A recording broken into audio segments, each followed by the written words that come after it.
আপনাদের সাথে একটা আপডেট শেয়ার করি। এই গাছটার মাত্র এই একটা ডাটা ছিল, মানে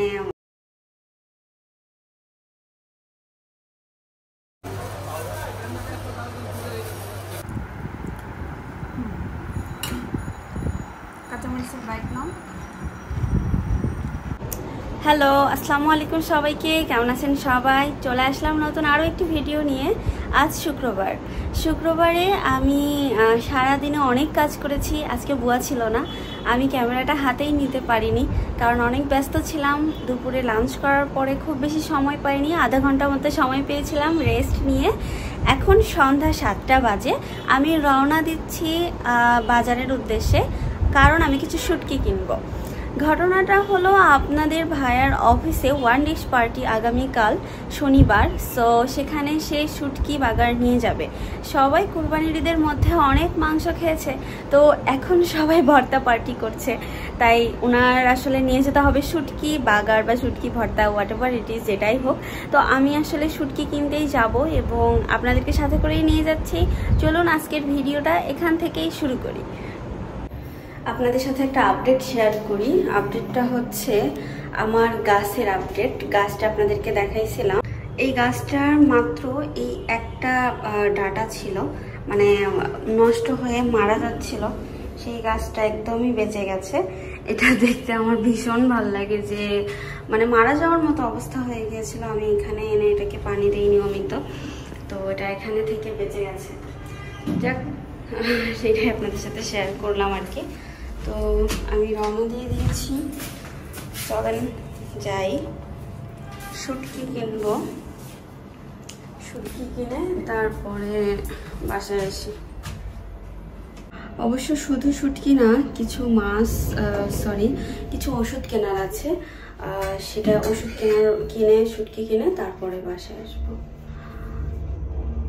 আমি চলে এসেছি বাজারে। এত ভালো ভালো সবজি দেখে আমার সত্যি ভীষণ ভালো লাগছিল, কিন্তু আমি আসলে ওই যে কর্নারে যে দোকানটা দেখতে পাচ্ছেন, ওখান থেকে আমি শুটকিটা নিয়েছি, আর সবজির দোকান থেকে হালকা পাতলা কিছু টমেটো অ্যান্ড ছোটোখাটো কিছু সবজি নিয়েই রওনা দিয়ে দিয়েছি। আমি এখানে এসে মশলার দোকান থেকে বেশ অনেক ধরনের কিছু মশলা নিলাম। আর মাসিক যে বাজারগুলো, সেখানে তো আসলে সব ধরনের মশলা একসাথে কেনা হয়, তাই এখান থেকে আমি জাস্ট প্রয়োজনীয় কিছু অল্প কিছু নিলাম। মাসিক বাজার তো খুব দ্রুতই করতে হবে। তো আমি আসলে বাসায় চলে এসেছি। বাসায় এসে আমি সব কিছু বের করছিলাম কি কি কিনেছি। তবে তার থেকে বড় কথা আমি আপনাদের সাথে শেয়ার করি শুটকির। এটা হচ্ছে লইট্টা শুটকি। আপনারা সবাই চিনবেন আমার থেকেও ভালো, কারণ আমি আসলে খুব ভালো রাঁধুনি না, বা আমার এটা রান্নার চ্যানেলও না।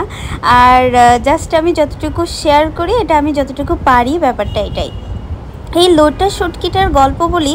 আমি কক্সবাজার থেকে লইট্টা শুটকি কিনেছিলাম 700-800 টাকা কেজি। ভেবেছিলাম এখানে হয়তো 1500-1200 টাকার মধ্যে পেয়ে যাব।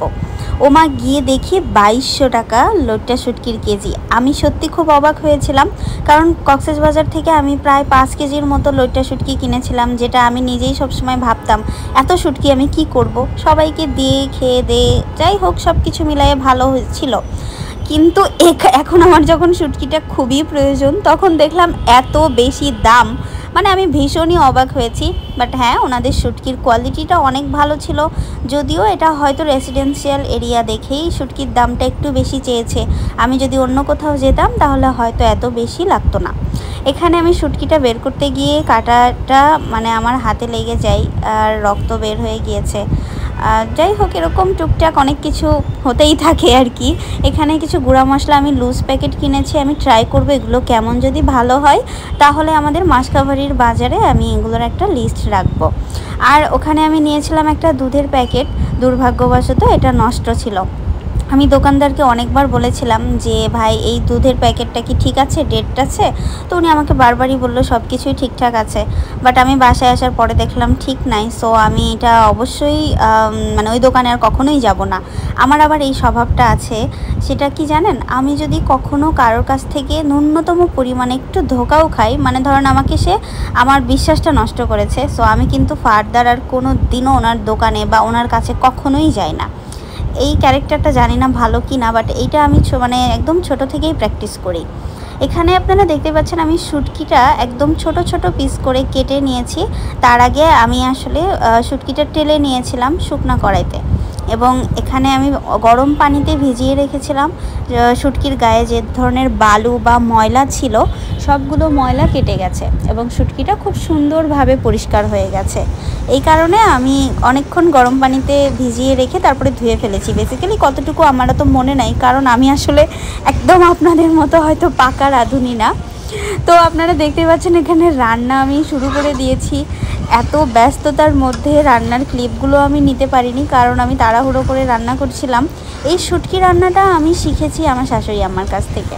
আমি ছোট থেকে কখনোই রান্নাবান্না তেমন কিছুই করতাম না বা পারতাম না, ইচ্ছা করেই করতাম না, আমার করার প্রয়োজনও হতো না। বিয়ের পরে আমার শাশুড়ি আম্মা আমাকে হাতে ধরে সব রান্না শিখিয়েছেন। আমার মনে আছে আমি যখন রান্না করতাম আমার শাশুড়ি আম্মা আমার সাথে চেয়ার নিয়ে এসে বসে বসে আমাকে বলতো এটার পরে এইটা দিতে, ওইটার পরে ওইটা দিতে।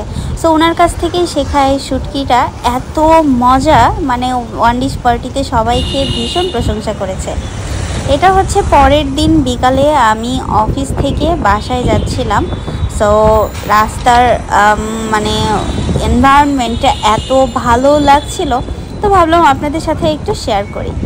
দেন বাসায় এসে দেখি আপনাদের ভাইয়া ফুচকা অর্ডার করেছে। আমি সত্যি জানতাম না এটা, আমি খুবই সারপ্রাইজড হয়েছিলাম বাসায় এসে ফুচকা পাবো। এটা আমার একদমই আসলে মানে কল্পনার বাইরে ছিল বলতে পারেন, কারণ ভীষণ ক্রেভিংস হচ্ছিল। আমার বোনরা কথা বলছিল ফুচকা নিয়ে, মানে আমি ভিডিও কলে শুনছিলাম, সেটা শুনে আমার ভীষণ ভালো লাগছিল, মানে ক্রেভিংস হচ্ছিল যে আমি ফুচকা খাবো। কিন্তু হঠাৎ করে আসলে এই রাত্রেবেলা কিভাবে কি করব, তো দেখলাম ও বাসায় গিয়ে দেখি ও ফুচকা অর্ডার করে দিয়েছে। আমি কাঁচামরিচ নিয়ে নিচ্ছিলাম একটুখানি, কারণ এই ইয়াতে অত খুব বেশি ঝাল ছিল না, কি বলি ফুচকাতে ওনারা স্পাইসি আর একটু বাড়াইয়ে দিলে পারতো, হয়তো বা ওনারা ভাবছে অনেক ঝাল হলে আমরা খেতে পারবো না। বাট ওনাদের ফুচকাটা এত মজা ছিল। আপনাদের সন্ধ্যাটাও নিশ্চয়ই আমি গড়বড় করে দিলাম ফুচকার ভিডিওটা দেখিয়ে। যাই হোক গাইজ, কেমন লাগছে আমার ভিডিওগুলো অবশ্যই আপনারা কমেন্ট করে জানাতে ভুলবেন না, আর ভালো লাগলে একটা লাইক এবং সাবস্ক্রাইবও করে দিয়েন। আপনাদের ভাইয়াকে আমি সাজেস্ট করছিলাম যে তুমি ফুচকা নেওয়ার পাশাপাশি একটা করে মরিচের বাইট নাও, এতে অনেক মজা লাগবে। তো সে আমার কথা মতো তাই করছিল এবং আমাকে একটু ভিডিও করে দিচ্ছিল আমি আসলে খাচ্ছিলাম ফুচকাটা। সো সরি, আমি আসলে সবার সামনে এইভাবে ফুচকাটা খাচ্ছি, নিশ্চয়ই খুবই বাজে লাগছে, অ্যান্ড তোমাদের সবার অনেক খেতে ইচ্ছা করছে। তোমরা সবাই ফুচকা খেয়ে মানে আমাকে রিভিউ শেয়ার করো, কে কোন জায়গা থেকে বলছো এবং কে কোন জায়গা থেকে দেখছো। সবাই ভালো থাকো, সুস্থ থাকো। আজকের ভিডিও এই পর্যন্তই। আল্লাহ হাফেজ।